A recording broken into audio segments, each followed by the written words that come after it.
Hi, hello, welcome back if you watched my previous video, and welcome if you didn't.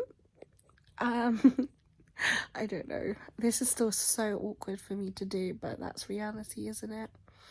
But the reason I'm doing it is actually a positive thing, in that, regardless of what happens with that video, it did make me feel really, a lot lighter, because I just felt like I finally shared a piece of me that I'd just been thinking about over and over, and I felt so guilty when I uploaded it, because I thought, oh my god, this is so self-serving, I am so selfish.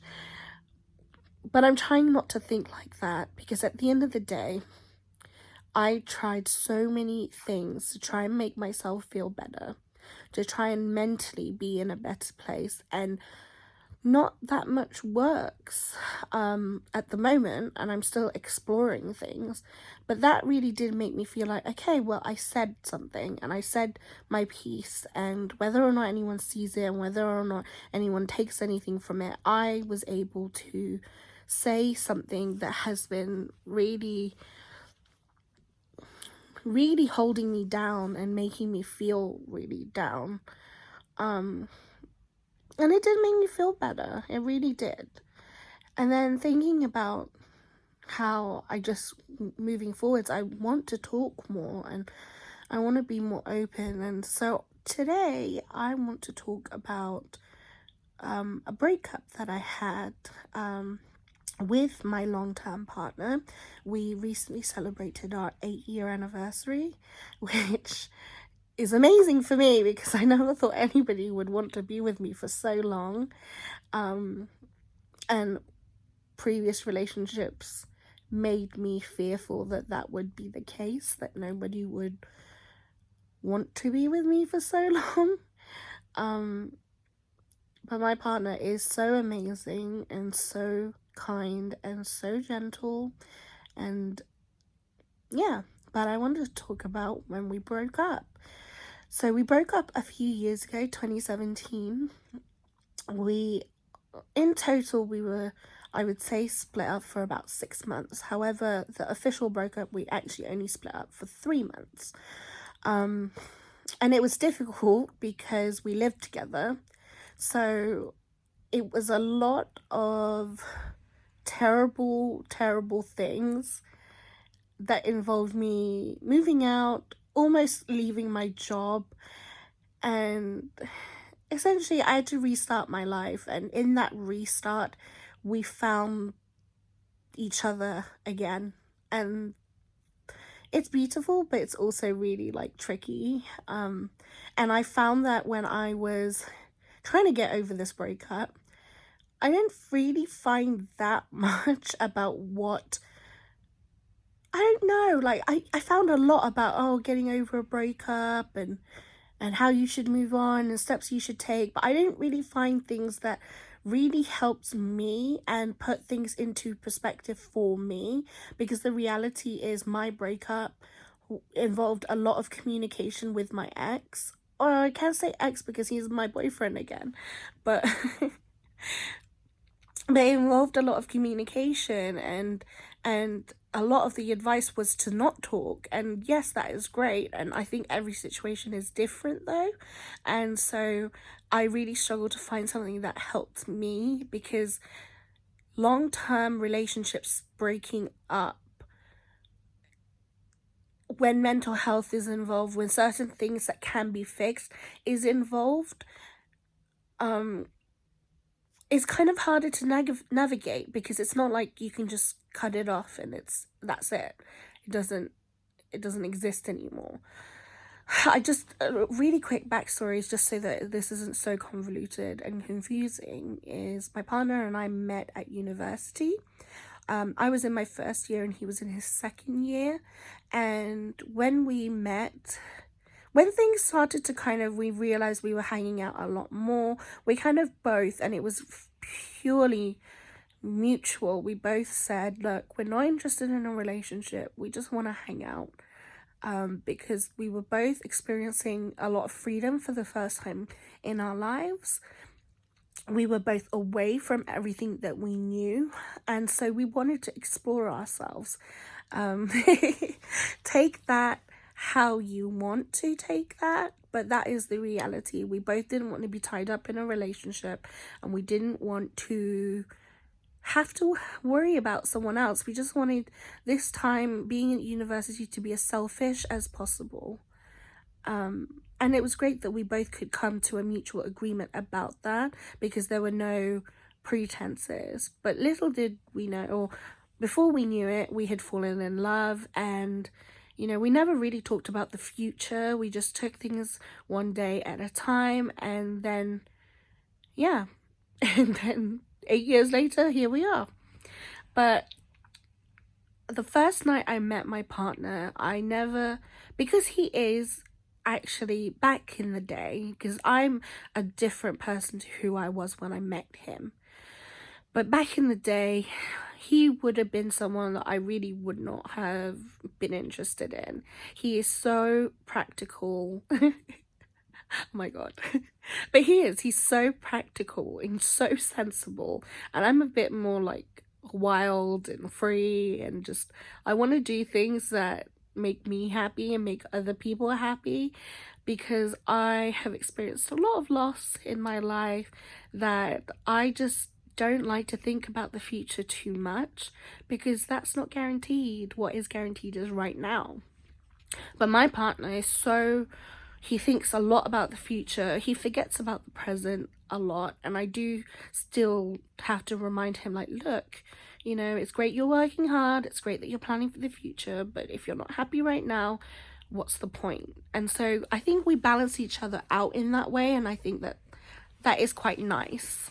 But like I said, when I first met him on that first night, I just talked about everything because I never looked at him and thought, oh, I'm going to be with you forever, or I want to date you. We just were drunk and just wanted to talk. I just wanted to talk, just like now.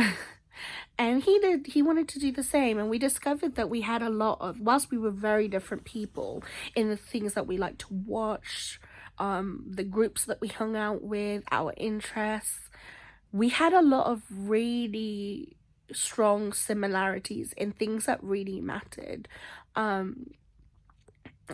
just think, like, a lot of the things that was important for me, it was so important to him, and we had similar outlooks on things, even though we had different experiences. And it was just so refreshing to find somebody so similar in that sense, but also so different, that it meant that he brought new music tastes to me. He brought new movies. Like, I was such a massive history geek, and he was the first person to be like, I love those things too. And it made me feel less lonely, but it also broadened my horizon. And I thought it was a really great balance. So yeah, it was fantastic. That first night, I just told him everything, because I was on the brink of wanting to quit university. It was so hard. Not just the thing that I found the hardest about university, but that's another story. But let me just say, is the big culture change. Oh, not so much like, oh, there's loads of different diverse cultures. It's not that. It's that you go from being in a small town, at least I did. I came from a really small town, to suddenly I'm at a university where I can go into town and not know anyone. And that was so foreign to me. It felt really lonely, and I went from knowing so many people to not knowing anyone, and just being really, like, overwhelmed, really. And he shared his opinion, because he'd been at uni for 2 years. So it really just helped to have someone to talk to. But for some reason, I ended up just dishing on everything. The one thing that I was hesitant to talk about was my mental health, because I was diagnosed with depression at 12. From what I remember, in terms of my mental health, it started to really decline at the age of 7. The reason for that is for another time. And so I just thought, you know what, previous relationships would have told me that he wouldn't be interested. And my mum had said, I love my mum. The one thing she doesn't have that much experience in is relationships, in terms of romantic relationships, because she's a very loyal person, but she always valued romantic relationships last compared to everything else. Like, it would have been the last thing on her list. And so she didn't have that many relationships, and even then the relationships she did have, they were pretty much just marriage material relationships. They were less to do with exploring yourself, more to do with, okay, the future says that I need to have a husband or wife. Let me do that. But my mom always said, you know, men don't like damaged goods. And I don't want anyone to judge her for it. She said it a very long time ago. I'm only the second child she had, so, and I was probably the hardest child to have because I was the most emotional, I was the most vocally emotional, but also the most hiddenly emotional person. So I was a really difficult child to have. Sorry. But anyway, and so I was scared to even share any of that with him. And it has been an ongoing thing. Like, even up until our breakup, I was so scared to share certain parts of my mental health. And as it progressed, like, I was brought up to, and I don't feel embarrassed or ashamed to say this because my family have come such a long way in terms of understanding mental health. But back in the day, growing up, we believed, or I believed, that it was bad to have negative emotions because of how, okay, I don't want to go on too many tangents, but I want to try and explain some things. Basically, I had such a privileged and lucky upbringing in that I had a home. For the most part, I didn't really have to worry about, you know, being made homeless or not having food to eat or not being able to have clothes to wear to school. And I had very few worries that I had to have growing up. And I was so lucky, and I have lived and seen the other side of that, the complete other side, in that I have seen poverty. I have seen and felt what it can be like to not, like, my own mum. She would give up going to school even though it was her favorite thing. She would give up going to school because her siblings wouldn't have shoes, so she would give them their shoes so that they could go to school, and then she would have to miss out. And I hear all these stories, and I have so many. Well, she has so many that even my dad, like, just they're telling me of their childhood, and it makes me feel really guilty. So growing up, I never felt like I could complain about anything or feel like anything was difficult for me because I understood how privileged and lucky I was. But that is kind of in part to do with how I am now, in the sense that I suppressed a lot of things that I felt were really hard. I suppressed a lot of my emotions, and I learned to just not talk to anyone about how I was feeling. And when I started going to counseling, I mean, I've been in and out of counseling since I was 12. I really struggled to be able to share how I felt, and I felt so much guilt even finding anything hard. Like, when I first started my job when I was 14, at the time I had 2 jobs, and I really struggled sometimes because I wanted to have a social life, I wanted to be good at school, and I wanted to work. And sometimes I would struggle, and then I'd feel really guilty because I felt like I had no right because I wasn't living a hard life.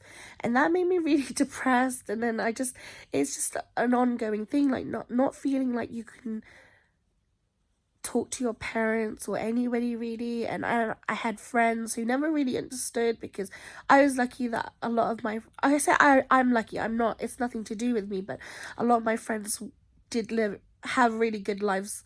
I don't know. I'm trying to be careful with my words. and I just want to talk, which makes it even more difficult. But I had friends who didn't have to worry about money. A lot of them didn't really have to work anyway. And so I just felt like I couldn't really talk to my friends about it because I thought that, well, first of all, I already felt like I was too poor to hang out with friends who had boat houses, but they never made me feel like that, but it was all me. But I could never talk to my friends about how I was feeling about certain things. And so I really did. I just really held on to so much just by myself. And then it got to the more problems that arose and the more feelings that I had, the more I pushed them down. Why have I gone off on a 15-minute tangent about this? Let's move on. So anyway, I didn't feel like growing up I could talk to anybody about certain worries I had, or certain upsets, because I didn't feel like I had the right to feel those things. And then when I met my partner, even though he's the most amazing person in my life, I say one of, because I love my parents and my family, despite all that, he also came from, and his parents worked really hard, by the way, and so I don't want it to ever come across like I'm angry at him or that I have any resentment towards him. It's nothing like that. But he also came from quite a privileged background. And so I felt embarrassed to admit that, like, I don't know why I'm embarrassed though. Why am I embarrassed? I felt embarrassed though. That's the thing. I felt embarrassed to admit, okay, well, my family aren't as well off. And the reality is my dad has a full-time job, but then he also works on the weekend to make ends meet, and just all these things. And again, I can go into it in the future if anybody is interested, but either way, I just felt like I couldn't talk to anyone. And so that's something I really struggled with, even though I found it so easy to talk to him about just anything. In terms of my real emotions inside myself, I really struggled to talk about it. And so it just got worse. It's a situation where you leave something long enough, it will get worse and worse and worse. And that's kind of what happened with me. I left things and I harbored a lot of resentment towards anything and a lot of feelings and just negativity. I waited, I let it kind of, I let it stew. And then every so often, maybe once a month or once every few months, I would just have this massive outburst and I would just go crazy in myself. It was only ever really to me. I would just be either catatonic for a week, or I just wouldn't speak to anybody, or I wouldn't eat, or I would eat too much, or I would just do the craziest things. And it was so unhealthy. And my partner had to witness that. And he had to witness it in secret, because I was so afraid of what anybody thought. I was so afraid of what anybody would say, or that they would judge me for having this happy life, this lucky life, that people would just not understand why I was feeling the way I was feeling. And I was really ashamed of it. And, it became more and more often, and we would fight so much, but then we would fight and fight, and we would fight until like 3 o'clock in the morning, and then we suddenly make up, and then we'd both be exhausted. Then we'd have to go to work feeling exhausted, and then there was this constant worry about how we were damaging ourselves. And we were both in a really tough place because our jobs, I think we both had such high expectations for what life was going to be like when we'd graduated, that it wasn't the reality that we were looking at. And we'd gone from being really successful in things that we did to suddenly not being so successful. And it was just a massive slap in the face, because here we were coming out of university thinking, well, we have degrees, what now? everyone's going to be piling on to hire us, and that wasn't reality. It wasn't reality, but we didn't know that. We were both the first people in our family to be going to university, so we never had anyone to really compare it to. So yeah, we both struggled. Like, he struggled a lot, because the thing is, and I have a lot of respect for people who suffer from mental health, because being someone who suffers from mental health myself, I know how hard it is to do something so simple as getting out of bed. Like, not that we should, but people should applaud us for being able to get out of bed when it's been a hard day or a hard week or a hard month or year or life. Because it is tough. It's tough to even just get dressed in the morning. Because you're like, what's the point? The world is going to poop on me when I could just be safe in bed. I could just stay in bed and be safe and nothing bad will happen. And that's the mentality that I go through every so often. And it's really effing hard. It is so hard to get out of that. And no matter how many people tell you that it's going to be okay, it really isn't an easy thing. But you know what? The relationship continued, and we both loved each other so much. And we both had been through so much. And there was just so much good in the relationship that we could forego the really dark days, the dark moments that I was going through, that I was then putting him through. And that's it. That's why I was going to say earlier, is that's what's hard about mental health, is that people who support other people who are going through mental health do not get enough recognition. And also, they are the ones who probably need just as much support, because it's tough. It's so tough to support someone and tell someone every single day that all these reasons to live. And then you start to feel like, well, why am I not good enough for you to want to live? You know, there's just so many things that can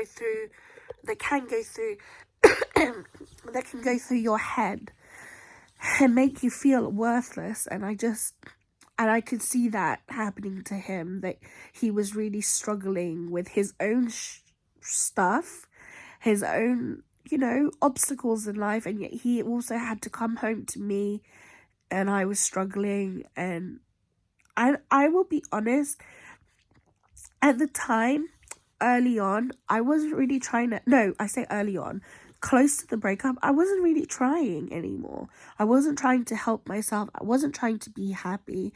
I wasn't doing any of that, because I just was miserable, and I just wallowed in self-pity and just allowed myself to wallow, and then didn't really care so much about how it was affecting him, because in my head I was like, well, he's not the one suffering from mental health. And that's such a bad way to look at it, because that's such a bad thing for a partner to think.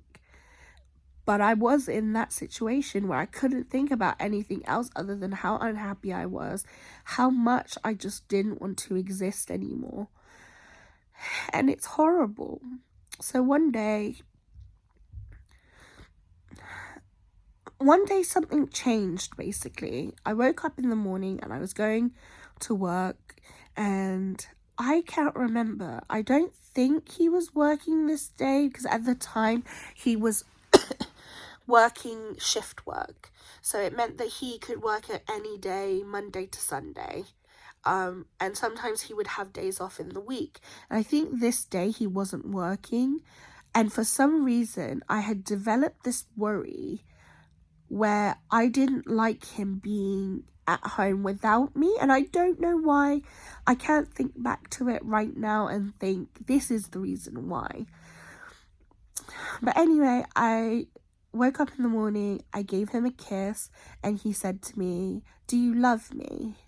And I didn't think anything of it, but I was like, yes, of course. And then I left and went to work. And this particular day was really busy at work, and we were going to go away on a little trip, just like a little I say staycation, but like a little trip somewhere on the weekend. And so I just wanted to make sure I got all my work done. And And then I found out that my favorite lipstick had just been discontinued. So I texted him and I was like, this is the worst day of my life. My favorite lipstick has been discontinued. So all the stores that stock it, that the stock that they have is all that's left, and they're not making any more. So I was like, can we go out after work and go to the stores and literally buy the lipsticks? And he was like, yeah, sure, I'm going out for a bit, just let me know when you're coming home. And I was like, okay, yeah.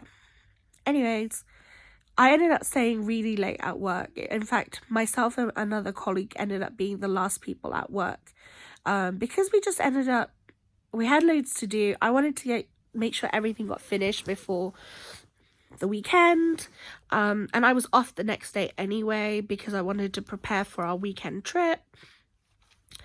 And I texted him and I was like, just to let you know, I'm really sorry, I'm just running really late.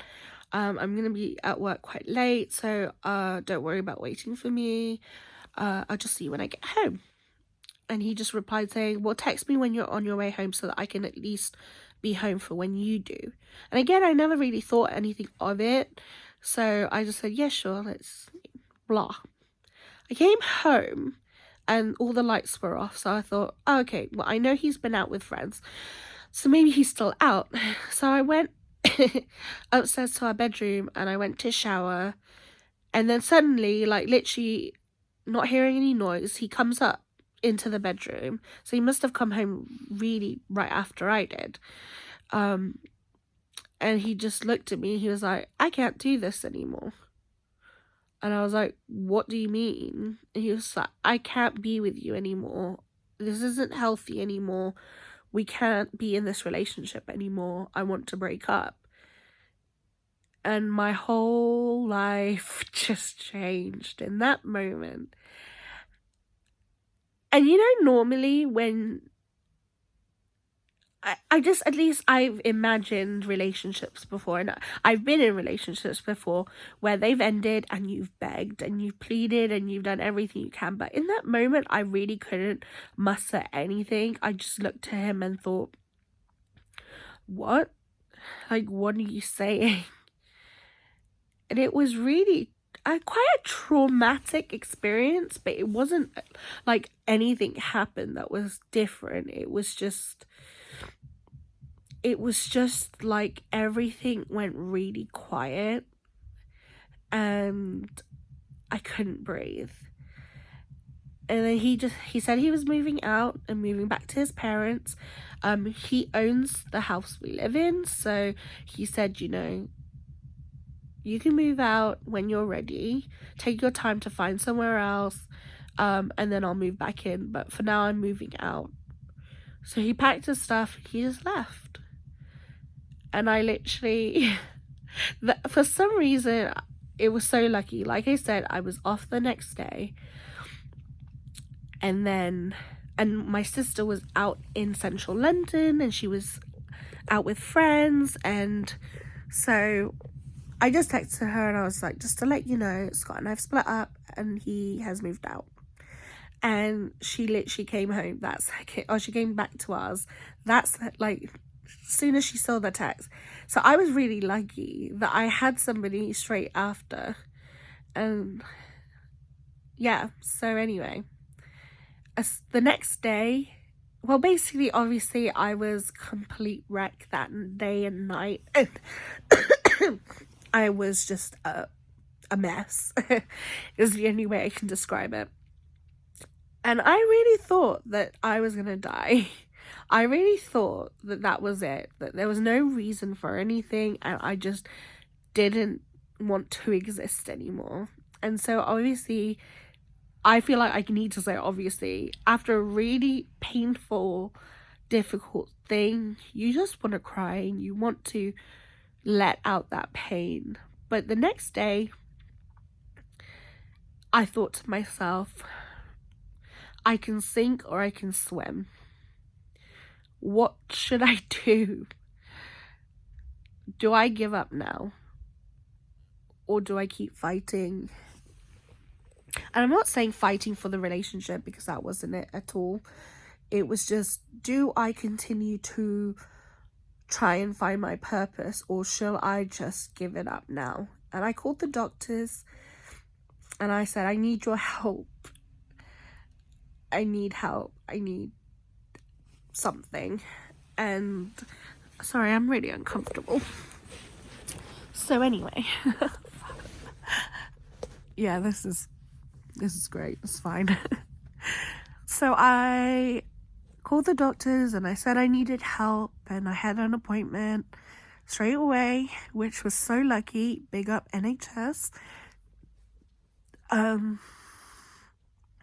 They saw me, and then that really just started off the journey of finding medication, finding the right balance, finding the right ones, and then trying to find out basically what my situation was and the therapies that I needed. And so I tried different things, and eventually I decided to go private and go to a private counselor. And like I said to you, I've been in and out of counseling since I was 12, and I'm 27 now.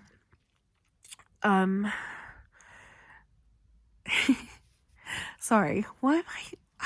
Anyway, so I went to counseling, and I spent the first few months just crying. Every single time I went there, an hour just crying to a professional, not really saying anything, and for the most part just being really numb and trying to navigate through this whole situation, because this was the first time that I was saying to myself, I need help and I need to sort my life out. Like, I just need to not be in this situation anymore where I literally feel like every day I'm trying to fight for a reason to want to live.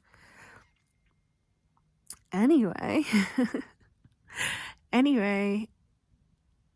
my partner and I spoke a few times during this breakup, and mainly it was a lot of me just crying and just trying to be really gentle to him and trying to, obviously I love him, and when you love somebody, you want what's best for them. But at the same time, sometimes what you want can cloud that. So I surrounded myself with really amazing friends. My parents were amazing. And I feel really guilty saying this because it makes me feel like I'm just I have been the reason why... I don't know how to say it, but basically my parents put a lot of their life on hold to help me get through this breakup. And everyone was really surprised, because when I talk to my family now about it, everyone's like, we really thought you were going to kill yourself. And I did for a really long time. I thought that I was going to, and every day was just a new struggle, and I didn't eat for about a month, and I ate once in that month, the first month when we broke up, and I'm not joking. When I didn't eat, I'd say I probably properly didn't eat for 3 weeks, and then I kind of would pretend to eat, and then maybe and it wasn't because I was like suddenly had an eating disorder. Look at me, I clearly do not. But anyways, I just didn't have the energy, and I didn't want to have to think about that, and I felt sick all the time, so I just didn't want to eat, and I didn't want anything to distract me from the sadness that I was feeling. But like I said, it was just really traumatic. Anyways, long story short, it was the first time in my life since being diagnosed with depression and suffering from it for so many years. It was the first time where I thought to myself, I need to just stop being in this situation, and I need to start helping myself, and I need to start doing things that I just haven't been doing for myself, because I've been so reliant on other people to give me the happiness and give me the strength, that I need to start doing that for myself. And in doing that, and genuinely, honestly thinking about myself, going to the gym every night, Monday to Friday, actually going out on weekends, and I'm not saying going crazy, and I did, I did go crazy, and I lived up my youth in those 3 months of being single. But what I'm saying is I looked after myself in that I just didn't have to just work. I wanted to see, saw friends that I hadn't seen in a long time. I dressed up and I did my hair and I thought enough about myself to wear nicer clothes. And I'm not saying you need to have really nice clothes. I'm saying just care a little bit about how you look because that makes a difference to you. And again, I'm not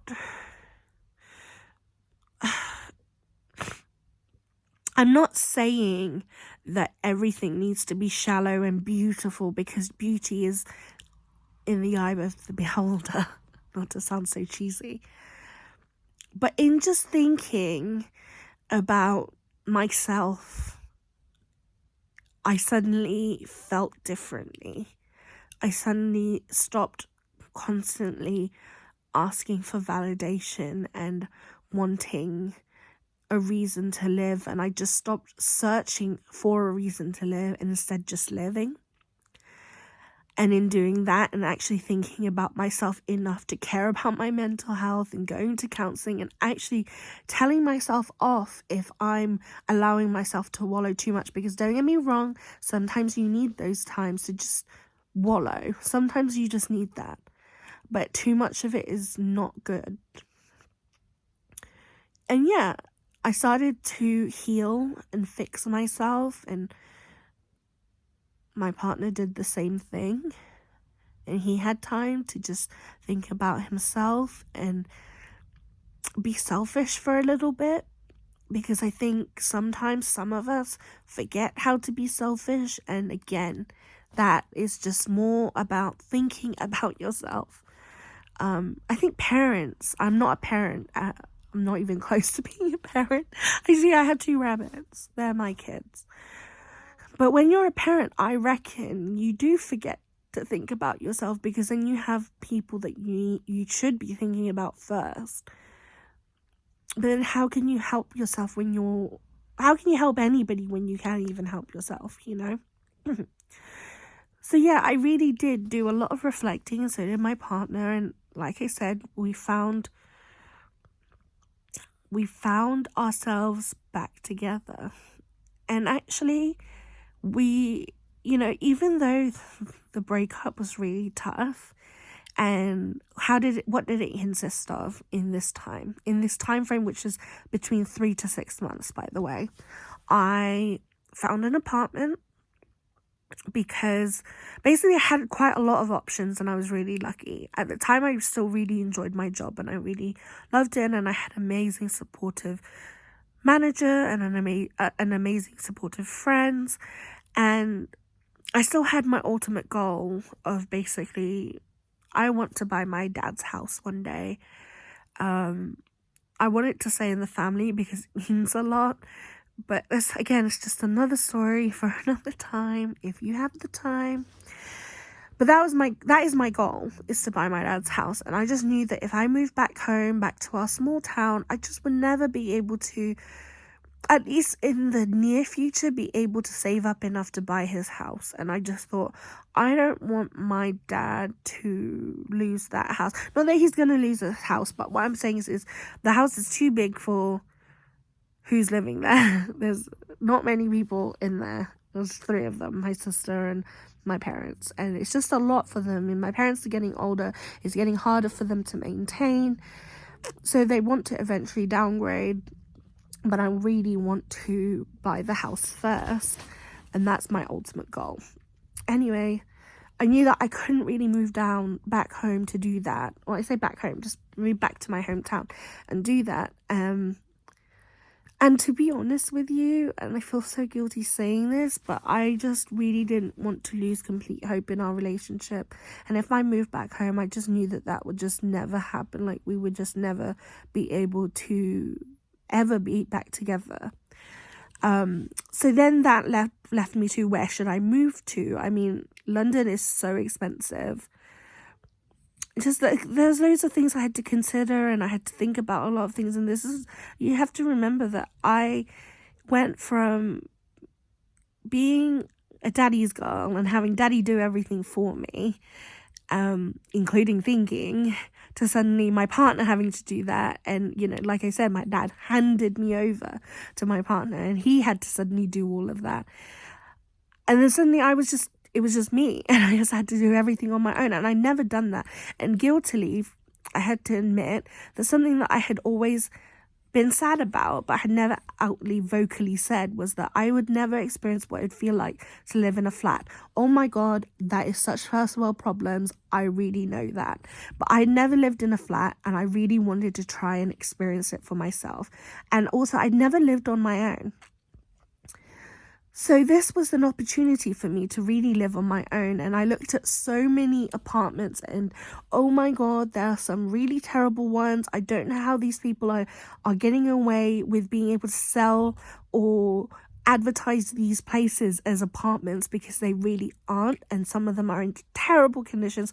But it just shows, it makes me really sad, but it just shows how people can be desperate and end up in these situations.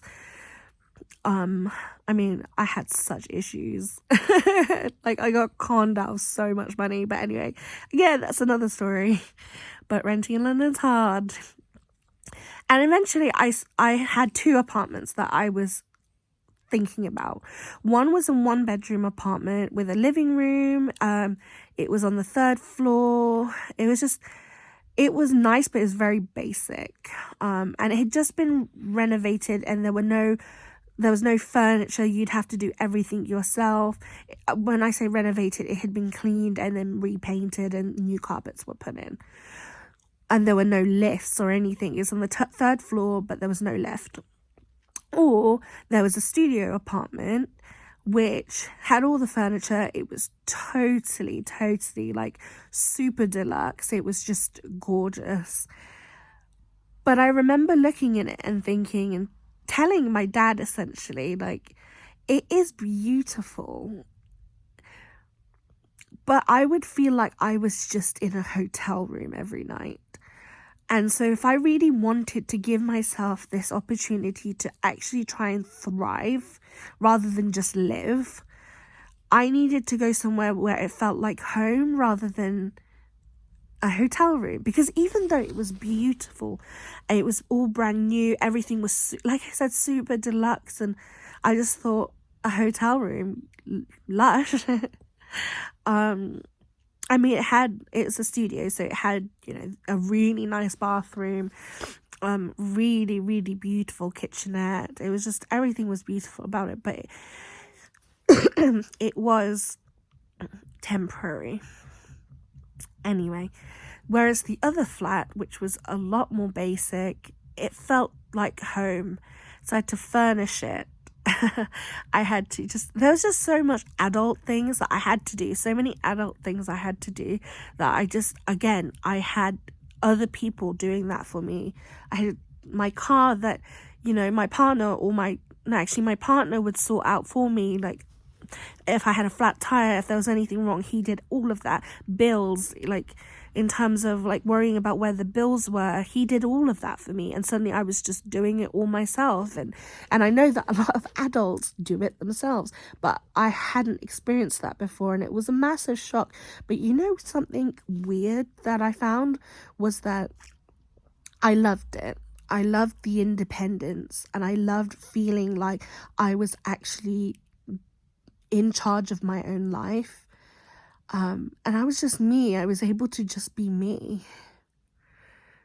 And it was so good. And I think that was just one of the best things that I experienced, was just this freedom that I hadn't felt. And I think in feeling better about myself, I was then able to actually finally have concern for my partner and actually ask him, how are you doing? Like, genuinely.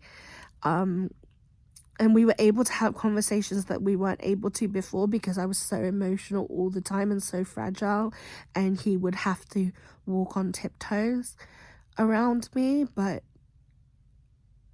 it just felt so much better. And in our relationship now, even though every so often I ask him, like, oh, you know, the old worries that I would have, they're a lot fewer now and a lot less often now. But back then, you know, I would get worries every so often. I do say to him, you know, how do I know it's not going to happen again? But he always reminds me that we are in so much of a better place, both of us, mentally.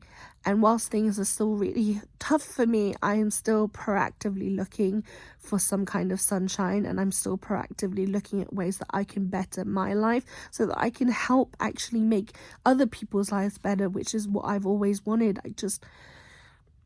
Suffering so much mentally has made me really want to spread a lot of love. But that's the thing. Oh, and that reminds me. I did something really crazy when we split up, and I actually signed myself up to a breakup seminar, and I had coaching on getting over a breakup. And I don't know why I'm laughing, but it's so funny because that's so unlike me. And if you knew me, you'd know that that's so unlike me. Especially to seek out something so personal and expose yourself in such a massive way. But yeah, and that's another thing that I can talk about. If anybody's ever interested in what it's actually like to be coached about how to get over a breakup, then let me know. I just wanted to talk about my breakup because it was a really tough time in my life, but certainly made things for the better, and that's why I want... Oh, Scott's back. Anyway, I'm gonna go. Thanks, bye.